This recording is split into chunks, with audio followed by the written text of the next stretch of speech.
but relationships as far as your circle, like who is in your circle, who is pushing you, who do you have that's supporting you, who is helping you get to your purpose, who is helping you get to your destiny. And one of the scriptures that always kind of played in my heart when thinking about this and considering relationships and divine purpose and who God allows you to be connected to on your journey to purpose is in the book of Matthew. And I'm going to read it, and it's coming out of Matthew 17. And this is basically talking about Jesus on the mountain of transfiguration, and he only took 3, but he had 12. So I'm going to read this, and y'all just bear with me. I'm not going to read the whole thing, maybe like 9 verses, and y'all sit through longer than that in church, so just bear with me. But at Matthew 17, it says, "And after 6 days Jesus taketh Peter, James, and John his brother, and bringeth them up into an high mountain apart, and was transfigured before them, and his face did shine as the sun, and his raiment was white as the light. And behold, there appeared unto them Moses and Elias, talking with them. Then answered Peter and said unto Jesus, Lord, it is good for us to be here. If thou wilt, let us make here 3 tabernacles, one for thee, and one for thee, and one for Moses, and one for Elias. While he yet spake, behold, a bright cloud overshadowed them, and behold, a voice out of the cloud, which said, This is my beloved Son, in whom I am well pleased. Hear ye him. And when the disciples heard it, they fell on their face, and were sore afraid. And Jesus came and touched them, and said, Arise, and be not afraid. And when they had lifted their eyes, they saw no man save Jesus only. And as they came down from the mountain, Jesus charged them, saying, Tell the vision to no man, until the Son of Man be risen again from the dead. So I just wanted to pause right there, because the last verse 9, it says, Tell the vision to nobody until the Son of Man be risen again from the dead. And I think that is so imperative among other verses that we just read, because guess what? Jesus had 12 disciples. 12, but only 3 of them that he took up to the mountain of transfiguration to see who he was in the fullness of his glory. And so what that says to me is that it is so important about who you have in your circle, who you're connected to, because everybody is not supposed to go where you're going. Everybody is not supposed to see who you are, and everybody is not supposed to be there when you do become who God has called you to be. There has to be some pruning. There has to be some tearing away. There has to be some separation. And even though separation sometimes mean tearing away from people who we are close to, who we love, who are dear to our hearts, who we care for deeply. But sometimes God is calling us to other things.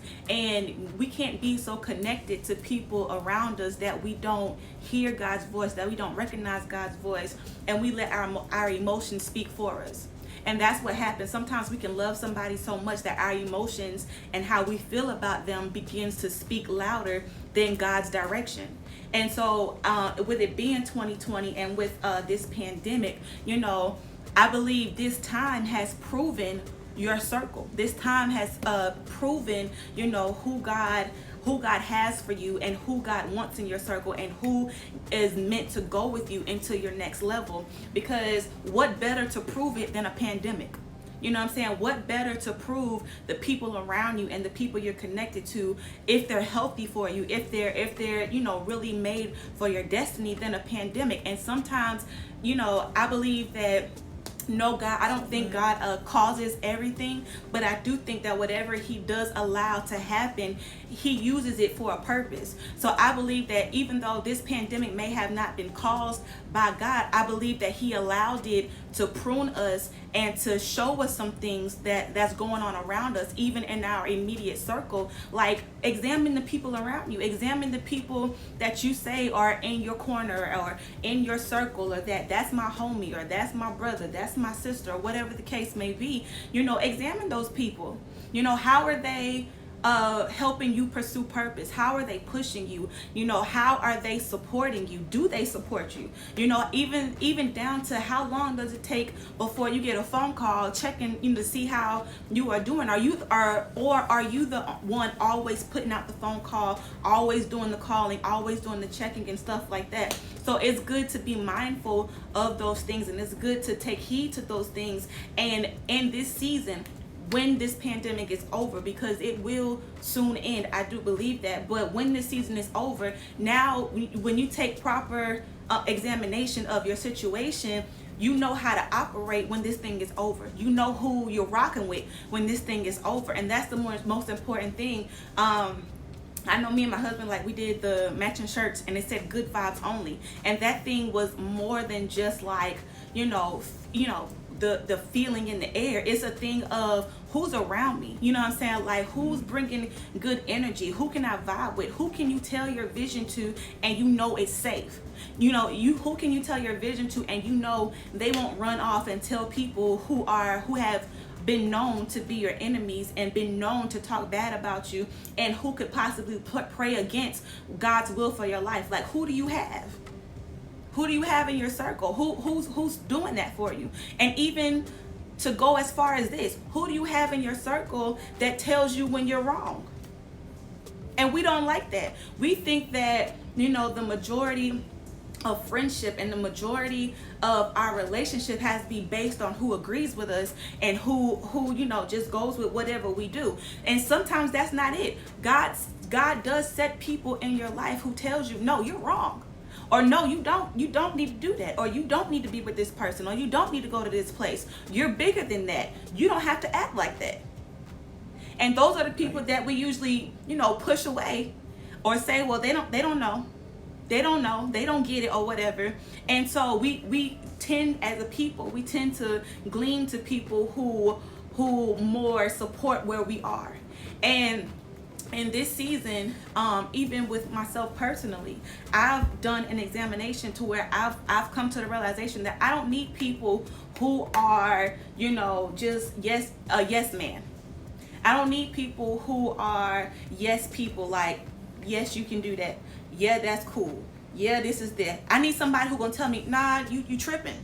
You know what I'm saying? Or that ain't right. Or you might need to revise this or revamp this or go look at this again. You know what I'm saying? So those people are important. Jesus only had 12 disciples, but he only took 3.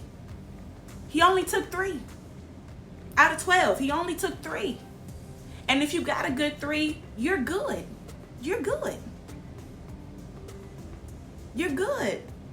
So I just wanted to encourage you all, and I know my husband's gonna jump in here in a minute, but I just wanted to encourage you all to take a real examination of who God is to you. Number one. Number 2, find out your purpose from him, and then ask him to send people to help you cultivate the vision.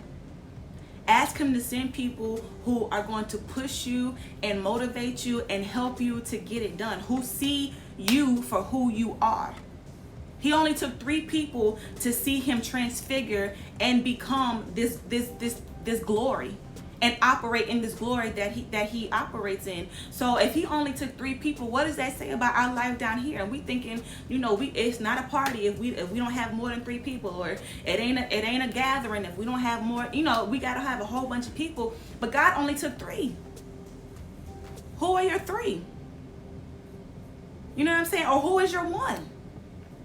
You know what I'm saying? So just be confident in who you are. And I would even go as far to say this: be confident in who you are, even if God has you walking through a season where you have to rely on the last thing he said to you and nobody sees it. Nobody speaks into it. Nobody sees it but you. Nobody heard it but you. Be confident in what God said to you until he sends the people who are meant to push you into your purpose, into your destiny.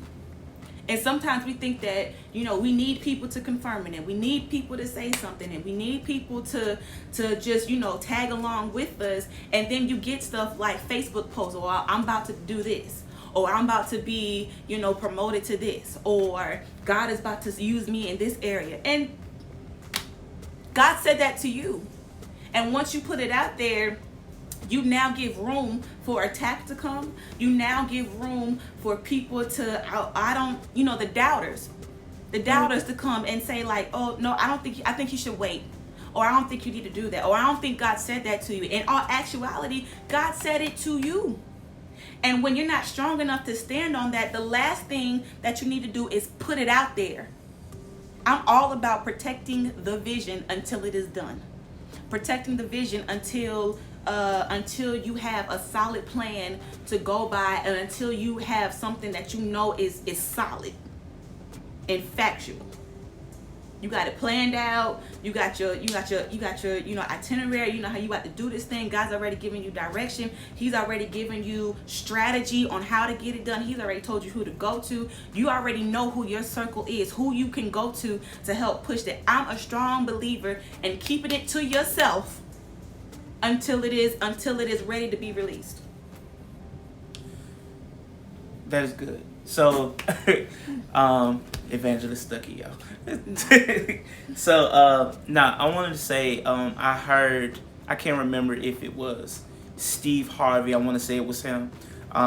He said that a lot of people, visions have gotten shut down because of the people around them say that it's not a good idea, or you shouldn't do this, or, that's not, I don't see that happening, or whatever. He said that, like my wife said, she said that God gave the vision to you. So, you're the one who has the vision. He didn't give that vision to someone else, so they're not going to see it or whatever. So, when God gives you a vision, just move on it. Regardless of what, if you have a vision to do it, that means it can be done. So just move forward. Do not let people discourage you. And then that goes back to who you have in your corner, who you have surrounded, who can you, talk to about certain things or whatever. Relationships is a big must and a big part of today's society. Relationships will take you where money won't. Relationships will take you where it will make things happen for you, not because of what you know, but because of who you know, and who you have in your circle. So I just want to say, encourage, examine your circle. Everybody in your circle is not, for you. A lot of people in your circle is, they're not to help you, but to, pinch off of you, to, take what you have, take what you can offer them. Or whatever, and when people constantly keep pinching, if no one is, pouring into you, or if you don't have help, you can pinch, somebody, you get down to zero, you'll be down to nothing.